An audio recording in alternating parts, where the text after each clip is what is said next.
Hello bachcho, let's read this question. The question says the figure shows the position of a particle moving on x-axis as the function of time t. अब इस question में हमें दिया हुआ है कि एक पार्टिकल है जो कि एक्स एक्सिस के अलोंग मूव कर रहा है और यहाँ पे उसकी पोजीशन ऑफ पार्टिकल हमें एक्स एम के थ्रू दिया हुआ है और with respect to function of time, मतलब कि विथ रिस्पेक्ट टू टाइम जो हमारा पार्टिकल है वो इस तरीके से चेंज इन पोजीशन उसके आ रही है। अब हमें कुछ स्टेटमेंट्स दिए हुए हैं और हमें बताना है which statement is correct statement. The first statement is the particle has come to rest 5 times. अब इस क्वेश्चन में जो the key concept used is the velocity of particle v is equals to displacement upon change in time, मतलब कि change in position of particle divided by change in time, इसको हम dx by dt लिखते हैं। अब हमें ये बताना है स्टेटमेंट ए में कि हमारा particle has come to rest 5 times, मतलब ये बोल रहा है कि particle has come to rest 5 times. इसका मतलब ये है कि जो हमारा पार्टिकल है वो 5 बार रुका है और पार्टिकल अगर 5 बार रुका है इसका मतलब ये होता है कि वेलोसिटी उसकी क्या हो जाएगी, उस पॉइंट पे जीरो हो जाएगी और zero is equals to d x by d t. ये भी क्या हो जाएगा, हमारा जीरो हो जाएगा। अब किसी ग्राफ में या एक्स बाय टी के ग्राफ में जो उसका स्लोप होता है वो हम किससे शो करते हैं, d x by d t से। तो ये हमारा क्या है, स्लोप, यानी स्लोप भी हमारा क्या हो रहा है, जीरो हो रहा है। तो अब हम चेक करते हैं कि किन किन पॉइंट्स पे हमारा स्लोप जीरो है। तो ग्राफ में इस ये 2 3 4 5 इन पोजीशंस पर हमारा जो स्लोप है वो क्या हो रहा है, जीरो हो रहा है।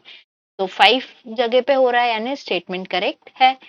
तो the slope is zero at 5 places, therefore option A और स्टेटमेंट ए इज करेक्ट। अब जो सेकेंड स्टेटमेंट है इसमें क्या दिया हुआ है, the initial speed of particle was zero. अब हम यहाँ पर देख रहे हैं कि जो हमारा ग्राफ है वो कुछ इस तरीके का है, मतलब यहाँ पे इसका जो स्लोप रहेगा वो जीरो तो है नहीं, कुछ ना किसी वैल्यू पे है और नेगेटिव स्लोप है। तो इनिशियल वैल्यू हमारी जो स्पीड हो जाएगी वो जीरो नहीं होगी क्योंकि स्लोप हमारा जीरो नहीं है। तो हमारा जो स्टेटमेंट बी है वो क्या है, गलत हो गया। अब स्टेटमेंट सी में क्या दिया हुआ है, the velocity remains positive for T equals to 0 to T is equals to 6 second. Statement C ये कह रहा है कि हमारी जो वेलोसिटी है वो 0 से लेकर 6 सेकेंड्स के इंटरवल के बीच में हमेशा पॉजिटिव रही है। अब अगर velocity, if velocity is positive then slope dx by dt is positive. ये कंडीशन है। जिन जिन जगह पे हमारा स्लोप पॉजिटिव रहेगा तभी हमारी वेलोसिटी पॉजिटिव रहेगी। अब अगर हम ग्राफ में देखें तो इस जगह ये नेगेटिव हो रहा है, फिर यहाँ पे स्लोप पॉजिटिव जा रहा है, फिर यहाँ पे नेगेटिव हो रहा है, फिर पॉजिटिव जा रहा है, फिर नेगेटिव हो रहा है, फिर पॉजिटिव जा रहा है। यानी स्लोप हमेशा पॉजिटिव नहीं है, वो नेगेटिव पॉजिटिव चेंज होते जा रहा है, इसलिए हमारी वेलोसिटी हमेशा पॉजिटिव नहीं रहेगी। तो हमारा जो स्टेटमेंट सी है वो भी क्या हो गया, गलत हो गया। अब स्टेटमेंट डी क्या कह रहा है, the average velocity of the total period shown is negative.